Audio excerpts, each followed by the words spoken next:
Hello, my dear ones, and may God bless you wherever you are. I'll turn the camera in a second so we can see each other, but just have a look at this sunset. I really had no intention to record tonight. I usually record in the morning. But it is so beautiful, and it fills my heart with so much peace.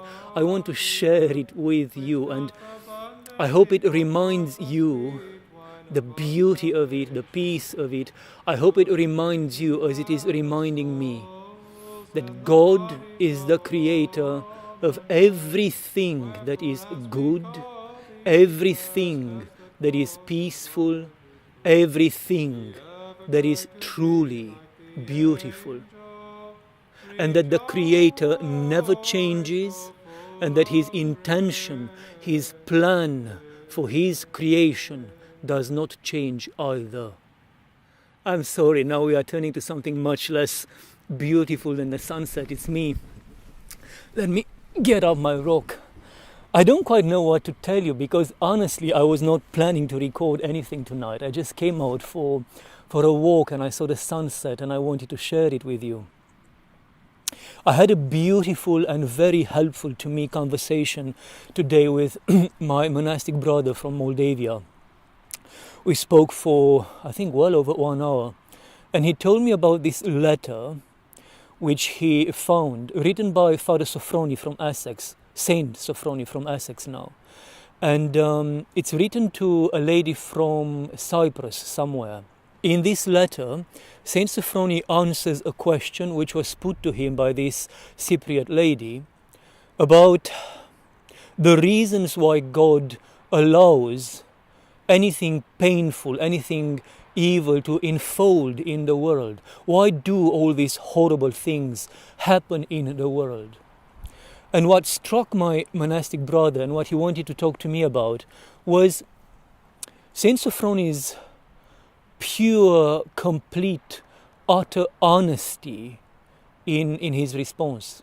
He writes that I've been a monastic for 50, 60 years, and in all my monastic life I've done my best to lead a good monastic life. I've done my best to grow closer to God, to put an increasing distance between myself and my sins, to help my brother and my sister. I have prayed for the world. I've done, in one word, everything that I could, everything that was in my power to grow closer to God and to bring the world closer to Him as well. And at the same time, for every day of my life, I've suffered and I've gone through temptations and I've gone through pains of all sorts. Spiritual battles with the evil one, spiritual battles with his own fallenness, temptations from people around him, temptations from his body, his failing body. He was suffering greatly and he was very ill in the last decades, not years, decades of his life. And I've always asked God why things must be like this. So He's done everything in His power to live a life well-pleasing to God, while at the same time never stopping to ask God in prayer why, despite all His attempts to please God, all these temptations are still allowed to unfold in his life. And he ends this letter with a sentence which is amazing in its simplicity and in the proof of the depth of the faith of this saint. He says, in all these 50, 60 years of struggles and inquiries in prayer, God has kept His silence. And if God has kept His silence about these things, then so shall I. There is something almost beyond human in the peace with which he embraces this reality, and at the same time there is something painfully human in his constant, never-ending attempts to understand and to ask for an answer, not because he needs an answer personally, necessarily, but also because he's aware as a spiritual father how helpful an answer, an understanding would be to all the people who ask for his advice in order to deal with this question. And this conversation with my monastic brother reminded me why I love Father Sofronie so much. It reminded me why I've just fallen in love utterly with him from the first few lines I've read of his. He says somewhere else to always identify the source of tension, the source of spiritual tension in your life. And once you identify it, don't try to solve it. Don't try to resolve it by running away, by exiting that place of tension, by getting off that cross. Instead, do your best to keep yourself on that cross. Do your best to remain in that place of spiritual tension, because that is where the treasure is. That is where and how you are going to grow and ultimately find your salvation. By keeping yourself in the midst of that fire, by keeping yourself on that cross, in that source of tension. If one has absolute faith in God, if faith in God is a given, if the existence of God and God being a loving, good being that has created everything around us and us in order to save us, in order to unite us with Himself, if this belief in this God is unshakable in you, at least as much as it is possible for a mortal human being to have anything unshakable in us, once that is a given, then you not only can ask God all these difficult questions, but you should ask them for a very simple reason. They exist in you anyway. It's not as if you deny them, if you lie to yourself, if you pretend that you don't have them, they go away. The doubts that we have exist. They are real. They don't just go away because we want them to go away. The pain that we feel, the passions that fight us, the sins into which we fall, these are real experiences in our lives. They are not just theater. We don't pretend that they are there. And the risk is that unless we acknowledge them and we are honest about them and we try to understand where they come from and we ask for God's help to overcome them, if we pretend to be the saints that we are not, we are going to miss the opportunity to become the saints that we could become. If we are going to make ourselves into saints of our own making, of our own creation, before we actually reach that state of being, we are going to miss becoming the saints whom God created us to become anyway, and whom we would become because God's will is unshakable for us and for the world.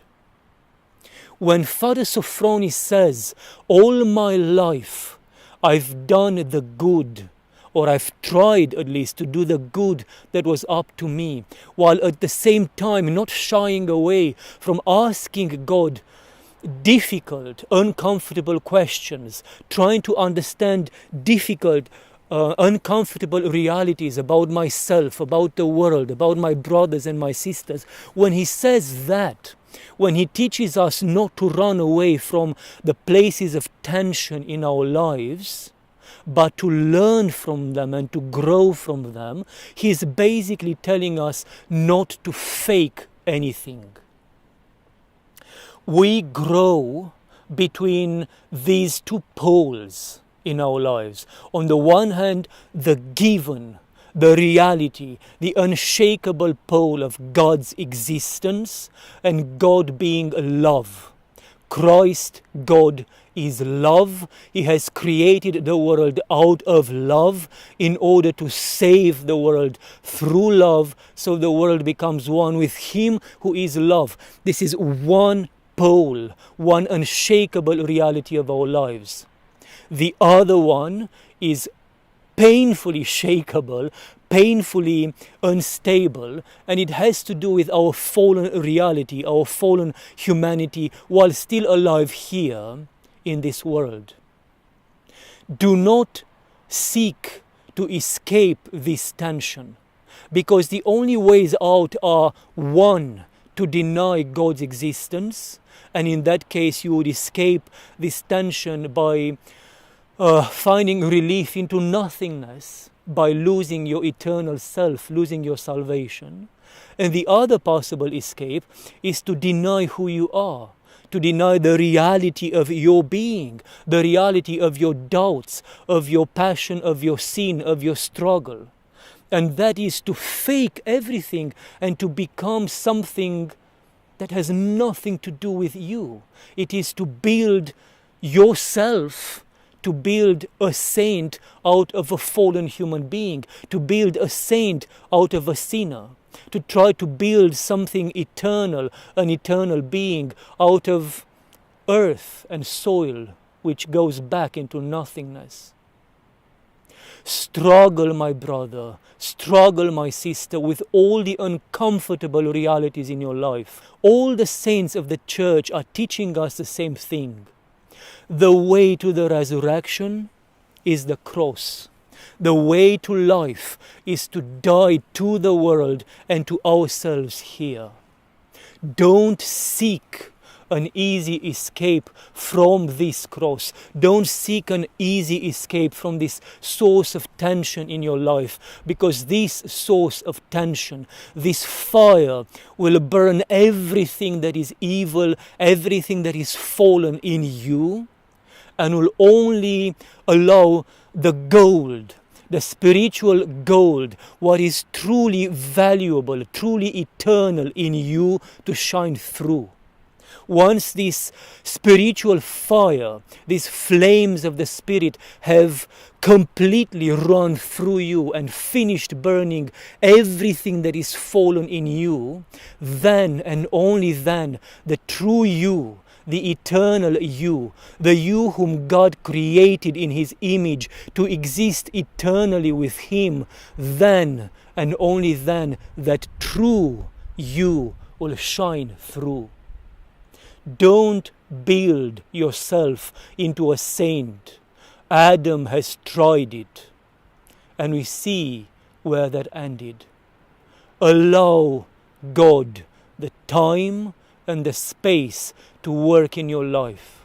And if God allows pain and suffering, if God does not answer to your questions, why, O Lord, why? If God keeps His silence, then we should learn to keep our silence as well, and to keep on going forward in virtue of our faith in Him and in the fact that He is love, and He will forever, unshakably, unchangeably, if that is a word, be love. Oh, I don't know if this is going to amount to anything. I don't know if this is going to benefit anyone. All I know is that I saw something beautiful, and like a stupid child, I wanted to pick it up and show it to his friends. And you are our friends, and this is the gift that God has given me. This beautiful sunset, and this conversation with my monastic brother, and they are all yours. Be blessed, my brother and my sister. Be blessed wherever you are. Amen. Amen. Amen. Which doth abundantly pour forth the sweet wine of our salvation, truly making glad the souls and the bodies of all mankind, Wherefore, as we call thee blessed as the cause of our every good, we ever cry to thee like the angel, Rejoice, O full of grace.